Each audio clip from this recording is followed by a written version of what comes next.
और दूसरी तरफ मैं गुलाम सरवर AIMIM पार्टी से उम्मीदवार हूँ। और वो जनता के बीच ये जाके बात रखते हैं कि गुलाम सरवर पैसा दे के टिकट खरीदा है। तो हम उनसे ये पूछना चाहते हैं कि आपको ये जानकारी कहाँ से मिलती है, और आप उस MIM को जिसका कल तक आप गुणगान करते थे, आज उसको आप टारगेट करते हैं, उस अवैसी को टारगेट करते हैं। सबसे पहले तो आप अपने कथनी और करनी को एक कीजिए। और जहाँ तक बात टिकट की है, पूरे विधानसभा ही नहीं पूरे सीमांचल के लोगों को मालूम है तो गुलाम सरवर 2015 से MIM का झंडा लेके घर घर आंगन आंगन जन जन तक जाने का काम किया है। आज का जो प्रेस कॉन्फ्रेंस है वो इस बात को लेकर के है, जो इस वक्त 22 विधानसभा में जो उम्मीदवार है, एक RJD से जनाब हाजी अब्दुल सुभान साहब, जिनको 6 बार 22 विधानसभा में प्रतिनिधित्व करने का मौका मिला, और दूसरी तरफ मैं गुलाम सरवर AIMIM पार्टी से उम्मीदवार हूँ। और वो जनता के बीच ये जाके बात रखते हैं कि गुलाम सरवर पैसा दे के टिकट खरीदा है। तो हम उनसे ये पूछना चाहते हैं कि आपको ये जानकारी कहाँ से मिलती है, और आप उस MIM को जिसका कल तक आप गुणगान करते थे, आज उसको आप टारगेट करते हैं, उस अवैसी को टारगेट करते हैं। सबसे पहले तो आप अपने कथनी और करनी को एक कीजिए। और जहाँ तक बात टिकट की है, पूरे विधानसभा ही नहीं पूरे सीमांचल के लोगों को मालूम है तो गुलाम सरवर 2015 से MIM का झंडा लेके घर घर आंगन आंगन जन जन तक जाने का काम किया है।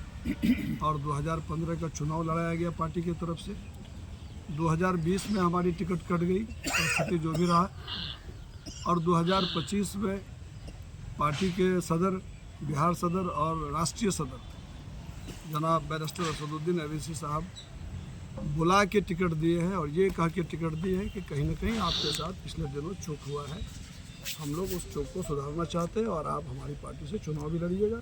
आप आइए, पार्टी से जुड़िए। और हम जाके उनके साथ जुड़े हैं, और अल्हम्दुलिल्लाह उसका बहुत मैं शुक्रिया अदा करता हूँ जनाब बैरिस्टर असदुद्दीन अवैसी साहब का, अख्तरुल ईमान साहब का, प्रदेश टीम का, कि सब लोगों ने मिल के मुझे ये जिम्मेदारी, मुझ पर यह भरोसा जताया है, मुझे उम्मीदवार बनाया गया। आप पे आरोप इसमें पैसे की कहाँ पे क्या बात? आप पे आरोप लगाया जा रहा है कि आप 4 साल से जो है जिला परिषद का अध्यक्ष प्रतिनिधि बने हुए हैं, डगरवा में जो है कि करप्शन जो है कम नहीं हो रहा है, इस पे आप क्या कहना चाहेंगे? जो आरोप लगा रहा है उनको पूछिए कि वो जो इतना समय जनता का बर्बाद किया, और करप्शन 22 में इन्हीं लोगों के टाइम में ही जन्म लिया है। जहाँ तक मेरा सवाल है कि हमने क्या किया है, हम पूरे ज़िला की जिम्मेदारी इस वक्त हमारे वाइफ को है, जिला परिषद अध्यक्षा है, उसका प्रतिनिधि के रूप में हम काम करते हैं। एक प्रतिनिधि जितना काम कर सकता है, मैं उसमें एकदम तत्पर हूँ, हमेशा करता हूँ।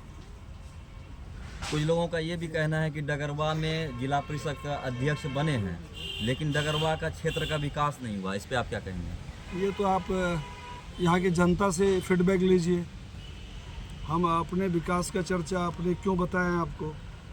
मैं तो बस यही कहूँगा कि 4 साल में पूरे ज़िला का जितना विकास हुआ है जिला परिषद मद से, पिछले 20 साल में नहीं हुआ है। और ये तमाम चीज़ें, ये तमाम तर विकास जनता के सामने। एक सोशल मीडिया का कहना कहीं बहुत बड़ा एक फैक्टर बन रहा है कि MIM सीमांचल में जिस प्रकार से टिकट को लेकर के एक मुद्दा बना है, खरीद बिक्री का जो आरोप लग रहा है, उनमें से कहीं ना कहीं आप भी शिकार हुए हैं, या आप भी मोटी रकम दे करके टिकट खरीदे हैं। ये आरोप पूर्व मंत्री हाजी सुभान साहब का था।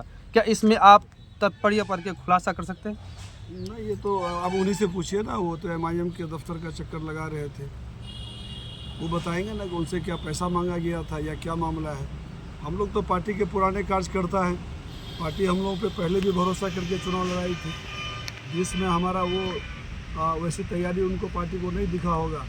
आज हम पूरी तरह से तैयार हैं, पार्टी हम मुझे चुनाव लड़ा रही है, इसमें पैसे की क्या बात है? राजद के दोनों नेता और जो लोग इल्ज़ाम लगा रहे हैं, पूछिए ना उनके ऑफिस के आगे तो लोग किस तरह से ज़मीन पे लेट के और अपने आप को लौट के बता रहा है कि कितना पैसे का गेम हुआ है। वो बताए कितने रुपया में वो वर्तमान विधायक का टिकट काट के अपने जिम्मे लिए, ये तो उनको पता होगा।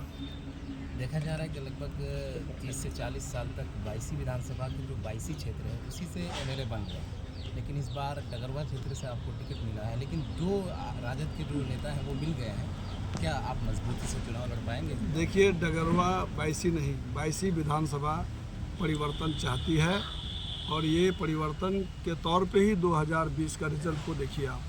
2020 में रुकनुद्दीन साहब चुनाव नहीं जीते थे, वो एक परिवर्तन की लहर थी और एमआईएम उसका चेहरा था, एमआईएम उसका शक्ल था जिस पर चुनाव जीता गया और अवैसी साहब के चेहरा पर। एक सवाल ये 2025 का चुनाव भी आज पूरी तरह से लोग परिवर्तन की तरफ हैं, परिवर्तन का मूड बना लिया है। असदुद्दीन अवैसी साहब की तरफ लोग उम्मीद भरी निगाह से देख रहा है और पार्टी के साथ मजबूती से खड़ा है और ये आंधी ही सब लोगों को पागल किए है। ये जो बरबोले नेता लोग जो आज इस तरह की बात कर रहे हैं, ये एक्चुअली ये सीमांचल में जो एमआईएम की आंधी है और ख़ास तौर पे बाईसी विधानसभा में जो एमआईएम की आंधी है, ये उसी का असर है। राजद के कार्यकर्ताओं के द्वारा कहा जा रहा है कि अवैसी बाहरी है, उसको भगाया जाए, ऐसे में आप क्या कहेंगे सर? देखिए, कहने वाले को उसको क्या जवाब दिया जाए, समय आ रहा है, सारा जवाब उनको मिल जाएगा। अवैसी भागता है या ऐसे लोग भागते हैं, समय का इंतज़ार कीजिए। ऐसा नहीं लगता है कि आप दोनों की लड़ाई में, महागठबंधन और एमआईएम की लड़ाई में एनडीए कहीं ना कहीं बाजी मार जाएगी? कोई लड़ाई नहीं है। आप किसी गांव में चले जाइए, किसी पंचायत में चले जाइए, 75%, 80%, 90% लोग एमआईएम के साथ खड़ा है। कहीं कोई आरजेडी का कोई मामला नहीं है। चंद लोग हैं जो उनके पुराने कार्यकर्ता हैं, अपनी वफादारी निभा रहे हैं। आज हमारे साथ जनप्रतिनिधियों का एक सैलाब है। आप देख लीजिए, 2020 में जो चुनाव हुआ था, एमआईएम 32,000 से राजद के उम्मीदवार को हराया था, उसी हाजी अब्दुल सुभान साहब को, जिस वक्त वो फील्ड में कहीं न कहीं सेहतमंद थे। आज तो अल्हम्दुलिल्लाह वो कहीं न कहीं बीमारी से ग्रस्त आदमी है। दूसरी तरफ उस वक्त एमआईएम के साथ कोई जनप्रतिनिधि खड़ा नहीं था, तब तो 32,000 से हारे हुए। इस दफ़ा तो उनके साथ चंद लोग ही रह गए और वो भी आखिरी वक्त तक नहीं रहेंगे। आप लोग समय का इंतज़ार कीजिए, जो लोग भी हैं आपको गुलाम सरवर के साथ दिखेगा।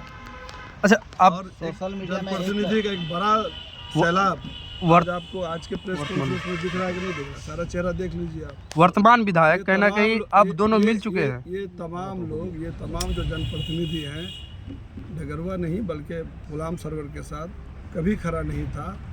पहली दफ़ा ये लोग सब लोग मोहब्बत के साथ खड़ा हुए हैं।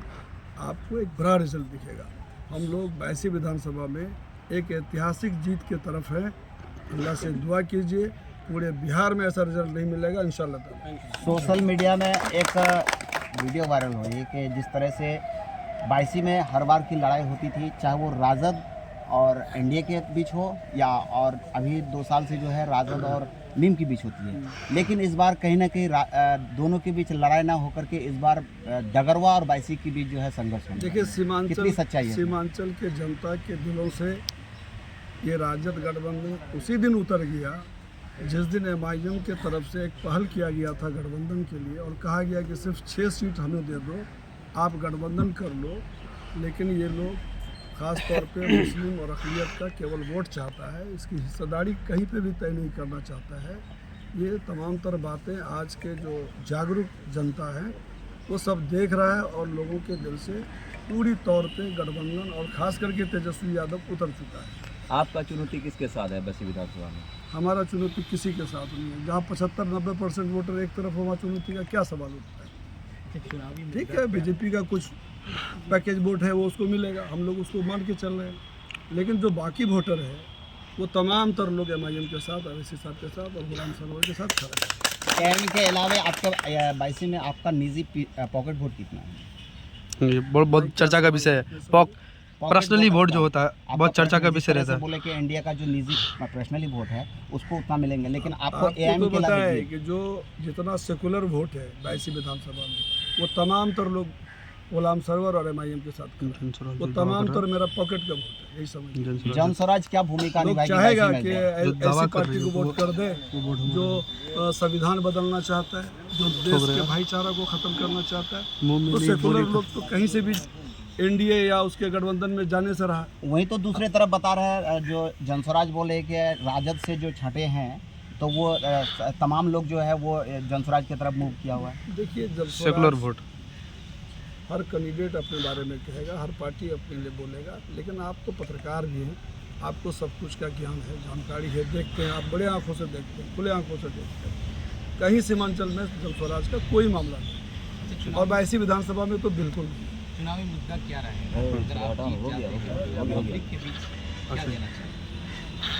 पहले चुनाव तो जीतने दीजिए भाई, इंशाअल्लाह ताला हम लोग 82 जैसे नदी कटाव हम लोग 82 विधानसभा हमारा पूरे सीमांचल में सबसे पीछे छूट चुका है। यहाँ गांव का गांव नदियों में कट जाता है, उसको मुआवजा तक नहीं दिलाया जाता, उसको बचाने के लिए कोई कार्य नहीं किया जाता है। यहाँ दर्जनों पंचायत आज भी कम्युनिकेशन के लिए रो रहा है।